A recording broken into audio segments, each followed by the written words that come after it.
Mga kapuso, nasa loob na po ng Philippine Air Responsibility ang Tropical Storm Ophel, ang ikatlong bagyo ngayong buwan ng Nobyembre. Namataan po yan ng Pag-asa sa layong 1,170 km silangan po ng southeastern Luzon. Sa mga oras ito, mga kapuso, ay malakas po ito na 75 km per hour at pagbugsong na abot po sa 90 km per hour at kumikilos po ito pa west-northwest sa bilis na 25 km per hour.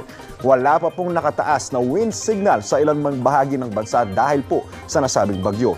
Pero posible pang lumakas ang bagyong Ophel at maaaring mag-landfall sa northern o kaya naman po ay sa central Luzon, Huwebes ng hapon o kaya naman ng gabi. Samantala, anumang oras mula ngayon ay inaasang lalabas na ng Philippine Air Responsibility si Bagyong Nika. Posibleng unti-unti nang humina ang nasabing bagyo habang nasa West Philippine Sea. Sa ngayon, namataan po ang sentro ng bagyo sa layong 185 km